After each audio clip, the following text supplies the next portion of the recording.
Hi guys, welcome back to my channel. If you're new to investing, I'm new to investing, new-ish. If you're lost and you're confused, I'm gonna go over the simple basics for like newbies, investing 101, okay? So please don't mind that I'm holding my cat because otherwise he cries and meows the whole time I'm recording. And I'm gonna be on my laptop because I feel like it's easier for me to go over this when I'm reading from some of my notes. So I'll be glancing over at my notes. So I'm new-ish because even though I've had a brokerage account for about 5 years, a little over 5 years, I made some mistakes and I have learned some lessons.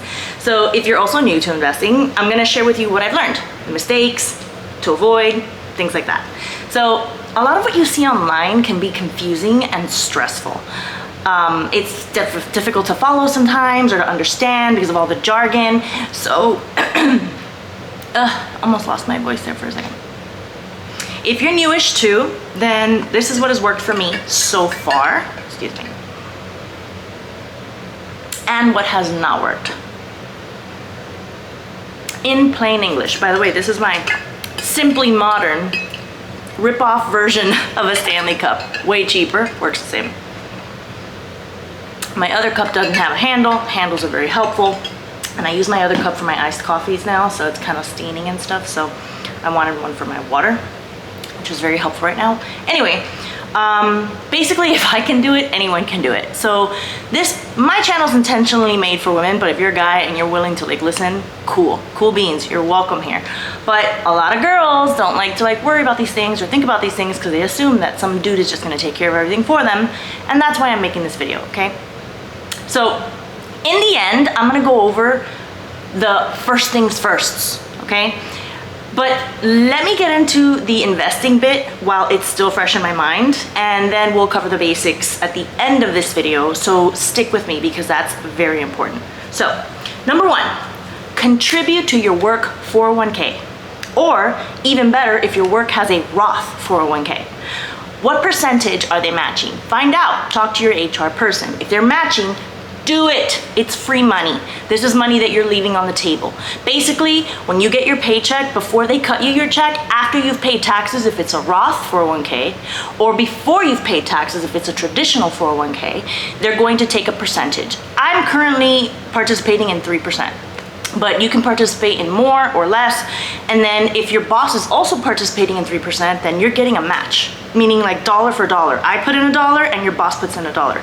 Like you can't get that anywhere else. It doesn't exist. So number one is if you have a work Roth 401k or regular 401k, contribute. Even if it's 1%, just anything, get started. Number two, open your own Roth IRA. So this is outside of your work. Nobody's contributing except for you.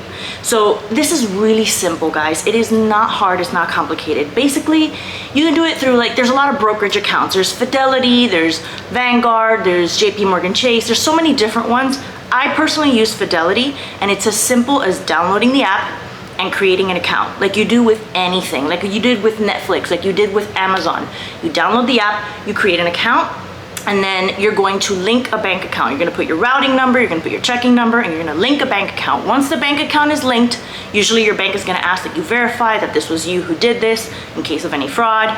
Once it's linked, now you can make deposits. So you can deposit anything, $10, $20, $50, $100, $600, whatever you feel comfortable with. Now, very important to know is, we're gonna go over that in a minute, but for a second there, I talked about Roth and traditional. I wanna go over real quickly, number three, the difference between a Roth and a traditional is basically when you pay the taxes. So we can't avoid taxes, right? It's like death. It's gonna happen to all of us. We cannot evade taxes. It has to be paid either now or later. So essentially, taxes increase with time, over the course of time, right? Because the dollar loses value and taxes are gonna always go up. But your tax bracket in particular pertaining to you depends on your income. So if you're in retirement and you're not working, or you're working very little and you're not making that much money, you're probably gonna pay less than if you're employed, because you're making less money. So your income tax bracket is lower than if you were, especially if you're like a high earning W-2 employee. Then in those cases, it might be best to defer the taxes and get a traditional IRA so that you pay the taxes later when you're already in retirement. But let's say you want to work part-time and you're not ready to fully retire, but you already want to start benefiting from the money. You may be now in a higher tax bracket in the future, especially since we don't really know like if it's going to go up overall significantly or not. You know, maybe now might be the best time to pay the taxes opposed to later. So personally, I prefer to have both. So that's what I have. I have a Roth IRA and I have a traditional IRA. Now, how did I get my traditional IRA?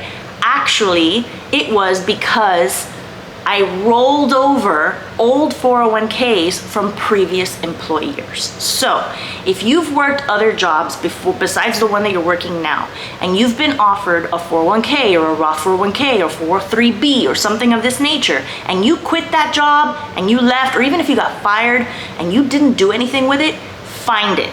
Go back, contact your employer, check your emails. Did you keep any documentation about this? Even if you contributed hardly anything, that's your money that's sitting there and it's doing nothing. It's not growing because you're no longer with the company and they're not even taking care of it. It's just sitting there like a savings account. So what I did is I had 3 retirement accounts from 3 previous jobs that I had to call Fidelity. Sometimes it's not easy to do on the app. There's a phone number you can call and you can get somebody to help you out. There's forms that you fill out and they get sent to the employer or to the, not the employer, but let's say it was through, your employer had it through Prudential or through Transamerica or whatever. They roll over that money and you don't pay any taxes. It just goes from this account to this account and now it's all under your control. So make sure you have done that.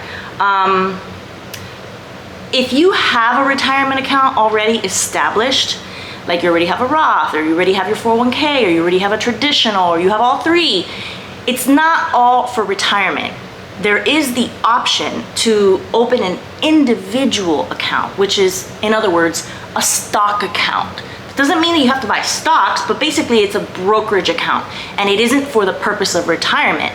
In other words, when you have a Roth IRA, or a traditional IRA, or a 401k, kind of like a pension, this is money that you cannot touch until you retire, until you reach of a certain age. If you do try to take it out, there are penalties that you will pay, which would be significant, and that's not something you want to do.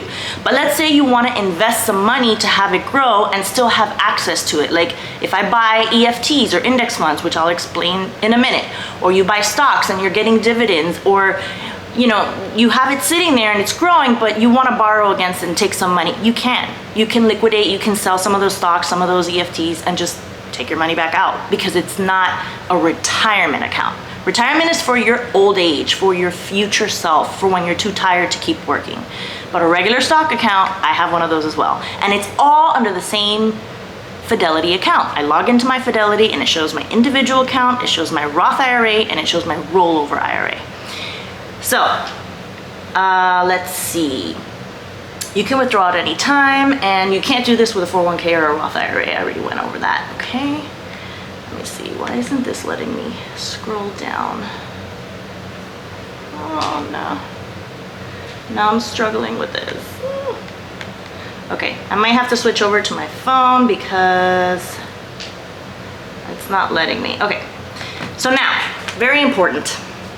Let's say you've already opened up an account with Fidelity, for example. Now, once your accounts are open, you need to invest in it. You need to invest. A lot of people don't understand this, and I can't take all the credit. This is all stuff that I've also seen online, that I've read from books, that I've watched from the gurus. I'm the one that's doing all the reading and the research from the difficult to understand people, and some of them are not so difficult to understand. And I'm trying to condense it for my single mamas, my ladies who need to get their shit together. So, once the accounts are open, you need to invest that money. So the best analogy that I learned from Vivian too, the Rich BFF, is that it's like going to the grocery store and expecting to come home with food and not buying anything, and then coming home and you're like, but why don't I have any food? I went to the grocery store. Okay. Going to the grocery store is like opening the Roth IRA account. Picking out the food is buying the investments. It's investing, it's taking that money. So when you open an account and you put money in it, it's like sitting like in a type of savings account, in what they call a money market account, which is not going to grow, it's not going to generate you anything. It's just gonna sit there. Now you have to take that money and you gotta go shopping. So this is these little codes, like SPY is for S&P 500. And you can buy a certain number of shares or a certain dollar value amount. Like I wanna buy $30 worth of this. It could be a $400 stock share for one, and you only have $100. Well, you can say, I'm gonna buy $100 worth. So you have a fraction of a share. Or you can buy 2 shares and pay $800. You get me? So you need to buy the stuff. So, you can also continue to contribute a steady monthly amount. You can automate it, or you can just contribute whenever you want, whenever you have excess money around, into your account, and then continue to buy things. Some people do this on a monthly basis. I haven't been doing this that much lately because I'm working on a few other things personally, but this is my goal and this is what I want to do. And it's like, I want to tell you guys so that if you are in this position, you should be doing this, okay? So it doesn't really matter like if the market's doing well or not. Is it high? Is it low? Is it bears? Is it bulls? It doesn't matter because this is for the long haul. If you've ever seen like a graph, like I remember in economics class, they would show us like a graph of the stock market and it would like go like this, right? So it was like always going up and down, up and down, up and down, but over time it always went up. So even though there's dips and you're gonna see sometimes you're like, oh my God, I'm losing money. You're not losing money. You only lose money if you sell. So if you choose to sell it after it's gone down, you're being ridiculous. You're buying it when it's doing well and then you're selling it when it's not. Just hold on to it, just wait, just leave it there because eventually it will come back up. Now, if you wanna sell it when it comes up to make your profit, you can do that as well, but the idea is to leave it there for the long haul so that you can earn more money. Now, with that said, in my personal accounts, my personal experience, one of the mistakes that I personally made is, let me see, I don't wanna get off track here. Let's go off the list, okay? And I'll let you know. So number 8, EFTs and index funds. They have performed the best for me in the 5 or so years that I've had my accounts.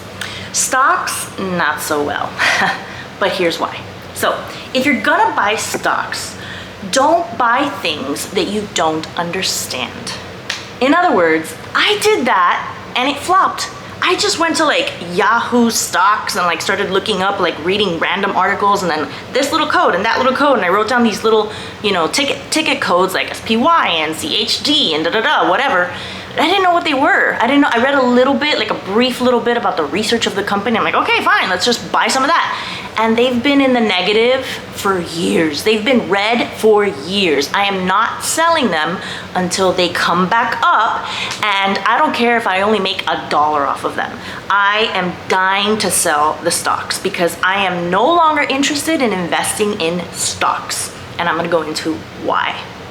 So, if you're gonna buy stocks, don't buy things you don't understand. But you should, if you wanna buy stocks, buy things that you know, that you love, that you see is popular. Basically, buying a stock is like buying a little piece of the company. So if you love Starbucks and every day you go and you fill your mug up with Starbucks and you see everybody you know also does it, Starbucks is doing well, buy a little piece of Starbucks, buy a stock or 2 or 10 or however many you want. Target, Amazon, Google, Netflix, Tesla, Apple, Microsoft, like companies that you recognize, that you know what they do, that you see in the world, that they are functioning, that they're still around. Don't buy things that you don't know because you don't really know how they're gonna be performing. You're really pretty much taking a huge risk. So EFTs, in other words, index funds. These are basically like a basket. You're buying a basket of goodies. So like a little piece of Netflix, a little piece of Tesla, a little piece of Google, a little piece of Apple, a little piece of Starbucks, a little piece of Target. Like they automatically find these great companies that are doing well, and they just give you a little bit of everything in a basket. Kind of like when you buy like one of those like pre-cooked, like not pre-cooked, but one of those like meal prep kits that come with all the ingredients for you and you just bought the package. That's what an index fund is. It's not to be confused with a mutual fund. They're different. A mutual fund is managed by people, brokers, and they're gonna charge you a fee. Index funds are pretty much, you set it and forget it. Like it's self-run and you don't pay fees. I I may be wrong about that, but you might pay a small fee, but I don't think you pay any fees to my understanding. But again, this is just the 101 basics. If you're gonna buy EFTs, it's better to buy an index fund than it is to buy a mutual fund, okay? And I'm gonna give you little codes of the type of index funds that I have that have been performing excellent, really well. And when my stocks come back up and I'm no longer losing money and in the negative, I'm gonna sell them and I'm gonna buy more of these, okay? So I'll get to that in a minute. Let's see.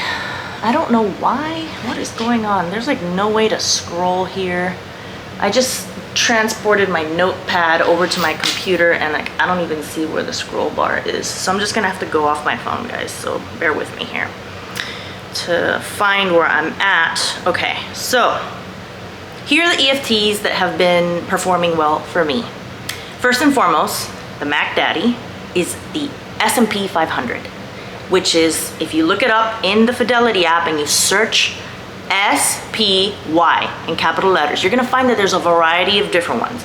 There's, let's see, give me 1 second, hold it, bear with me, give me 1 second. Okay, so there's, I like to take snapshots of things that I see online, like when I'm watching videos of like what other people have, and I'm gonna give you a list and you're gonna write them down. I guess I have it in my Fidelity account. Anyway, just SPY. SPY is good enough. That is trusted, true, and tried. This is like the measuring device of which all mutual funds and index funds and EFTs measure by. Like this is you almost can't go wrong with the S&P 500. So let's see, what is it that I have here? I have SPY, I have SPYD, and I know there's a few other ones. I have VOO, which is like a S&P 500, but under the Vanguard, same thing. I have VTI, and these are all performing very well. They're all in the positive. I have some Tesla stocks, which is also doing well, but all the other stocks are not doing so well. But these are some of the other ones that other people that I see online have recommended. So there is VFIAX, which is Vanguard 500 Index Fund, VTSAX, which is Vanguard Total Stock Market Index Fund, FXAIX, Fidelity. In other words, we can go on and on and on and on and on and on. There's so many here. VTSAX, SPLG, AIQ, SCHD. I'm not gonna go on with all of these because it's contradicting what I said in the beginning, is don't invest in things you don't understand. But basically, these are all different variations of what the S&P 500 follows. But the S&P 500, this is why I call it the Mac Daddy. It's like the measuring stick by which all of these other, groups, these EFTs say, hey, they're investing in this, we're gonna do our own version of it. It's like saying, this is what a Stanley Cup is like, and it's $100, but Simply Modern, we're gonna make our own version of it. It's just as good, it's just the same, it's the same stocks, it's just managed under a different brokerage account or a different company. So if you don't understand anything, and you can only go by 3 basics, like just pick 3 EFTs to like go by, I would say VOO, VTI, and SPY. You're good with that. Like, you're good with that. And if you want to have like one stock account, Tesla. I mean, Tesla's doing humongous things. Amazon. I mean, they're ridiculously expensive. Obviously, you're gonna end up buying like a share, but not a share, a fraction of a share. But these are the ones that have been working well for me. Okay, so S&P 500 is like the gold standard. What else? The rollover IRA, the Roth IRA, the Roth 401k. So we're gonna go into the first things first, okay? Because we're getting towards the end of our video. We're about 19 minutes in, and I wanna cover some of that. We're gonna talk about life insurance. Oh look, I wrote them down here, index funds, SPY, VOO, VTI, and then the best stocks, Tesla, Amazon, Apple, Google, Mazda. I love Mazda. I think they're doing great things, and I think they're gonna go to great lengths, but that's just my personal preference. But going forward, I do wanna sell my stocks and just only invest in EFTs. So now, before investing, make sure you have all your ducks in a row, AKA the following needs to be established, okay? This is the important part that I asked you to wait for till the end. We're almost done. Number one, steady yourself a secure income. You need to have a job. You need to have something that you're like, okay, I go to work every day and I make this much money. Have income, okay? You don't want to be gambling with your mortgage money or your rent money or your light bill money. You need to make sure that your bills are paid, which takes me to number two. Your expenses have to be payable, okay? Don't invest money that you're like, man, this is my grocery money for next week, but I'm gonna go ahead and put it in my Roth IRA or in my stock account. Don't do that. Make sure that all your bills are payable. When you're done, this is why you have to write down every single thing that you pay. I pay my mortgage, or my rent, I pay my water, my electricity, I pay my cell phone, I pay my car, this is how much I pay for gas, this is how much I generally pay for groceries. And then when you're done and you're like, oh, I got $300 left at the end of the month. The next thing you need to secure before you even start investing, honestly, is an emergency fund. Now, I'm contradicting myself again here a little bit because I don't have a fully funded emergency fund, but I trust in my income enough to know that I have time to build that up. So I'm doing both at the same time.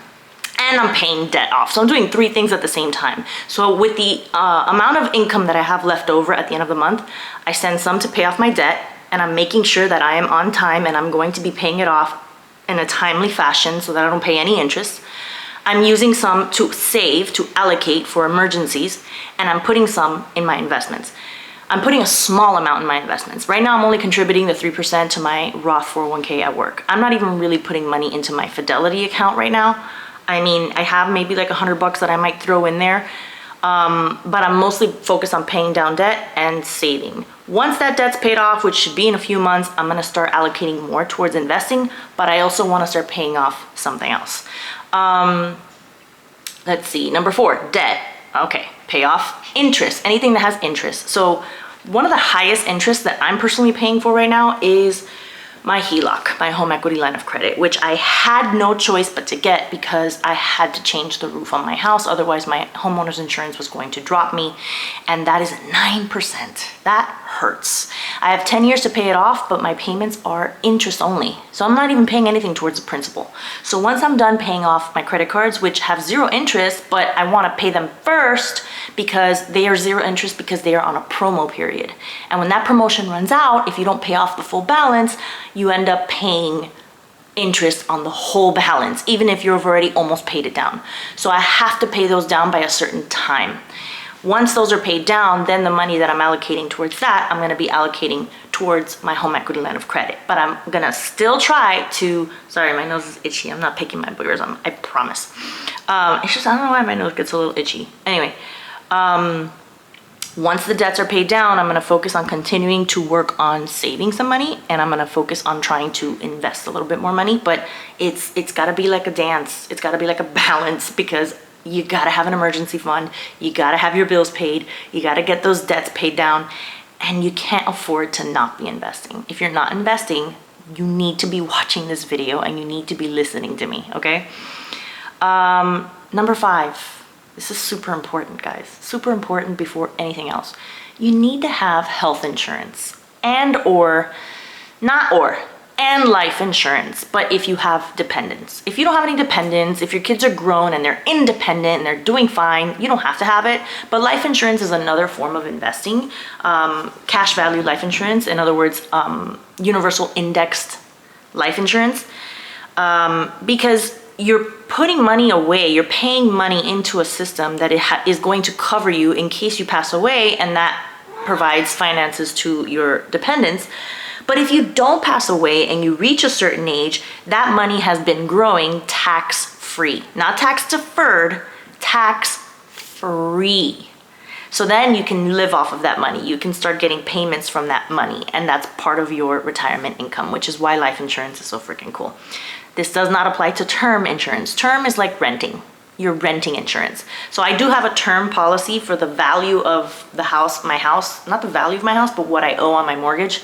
So that, because my children are still minors, they're 16 and 12. If something happens to me, my mom would have to sell this house because nobody's gonna be able to pay for it. And if I have a term life policy, I can get the coverage that I need, and it's a very cheap policy because none of that money is going to be available to me in the future. It's only available should, knock on wood, an emergency happen.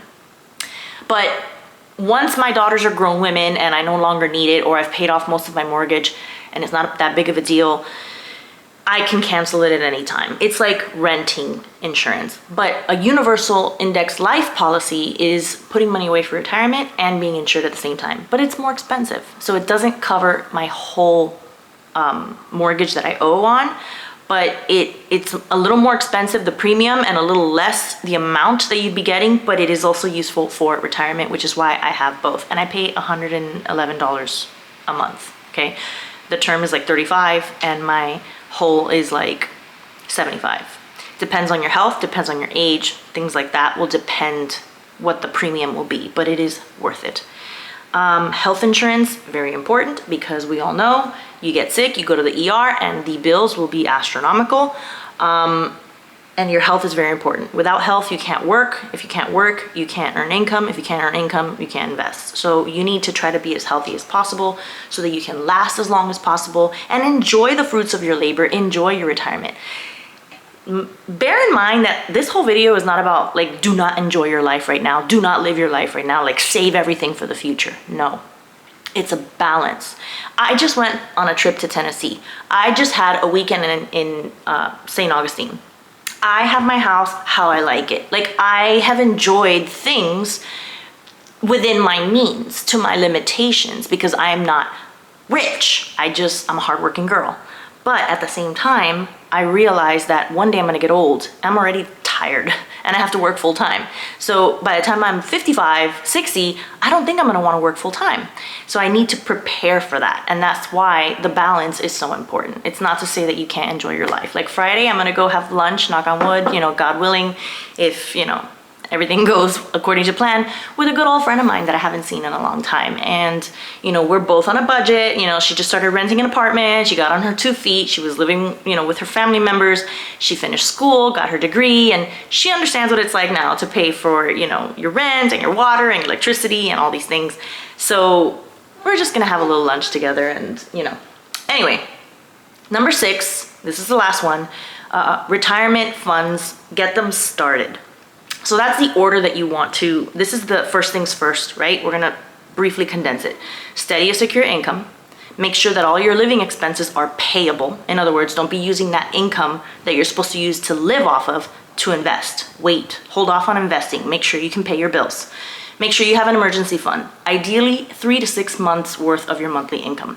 But if you just have like $1,000, like something, right? That's about how much I have as an emergency fund, but a little more than that would be best. 4, make sure you're taking care of your debt. Don't be investing money when you're paying like 28% in tons of credit card debt that you're not able to pay down. Pay that down first. Do a balance transfer. You can do a 0 interest balance transfer to a credit card that will not charge you interest, and that gives you time to make your payments. If there's money left after that, obviously you have to have health insurance if you don't have it through your employer, and life insurance like we said, and then your retirement. So once all those things are set, income, bills are paid, debts are being handled, managed, paid off. You can include, let's say I pay $500 a month for credit card debts and I transferred it to a 0 interest, so I'm not even worried about the interest like eating me alive. I know I'm gonna pay it off eventually, but it's included in my expenses, my housing, my water, my electricity, my credit card, and then I have money left over, then you can invest that.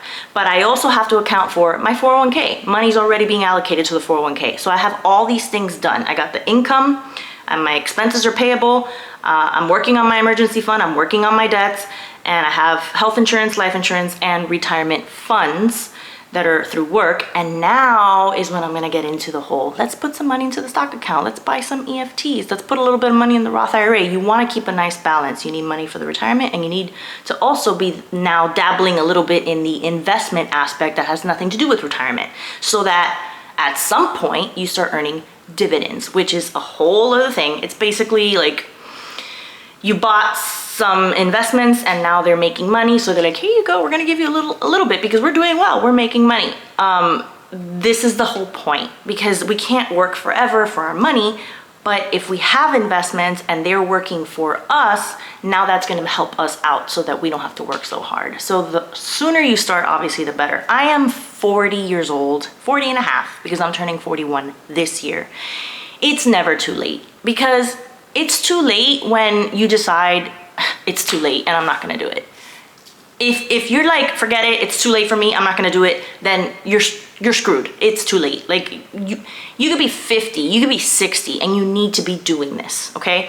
Obviously, you would need to be investing a lot more, and you need to be more safe, more conservative, less risky, because you can't afford to lose so much. This is why I'm not a big fan of stocks, because I personally am not a very risky person. I don't like taking risks. I don't like gambling. And I prefer EFTs and index funds because they are a little bit less risky, but they still give a nice yield, a nice reward. Also, if you have a savings account and you're putting it in a regular savings account, like a brick and mortar bank that gives you like 0.001%, stop that. Stop it. Stop it, stop it. Open up Wealthfront account, SoFi account, American Express has one, Ally Bank has one. These are all fintech internet banks that are backed up by the FDIC, so they're FDIC insured, and they're backed up by real brick and mortar banks, so your money's never gonna get lost or stolen or go anywhere, and they give you like 4 or 5%. They give you that money for having your savings in that savings account. So if you're not doing that already, like, what are you doing?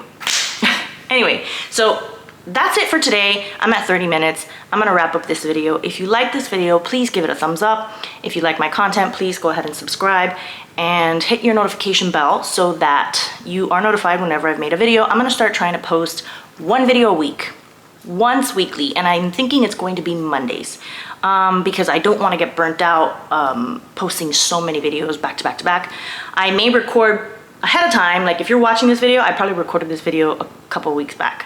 So that's just so that I can, like, you know, manage my time better. That's another thing. Time is money. And so time management is money management. It's very important. So I do have a lot of other things to do. I had a full work day today. I have another full work day tomorrow.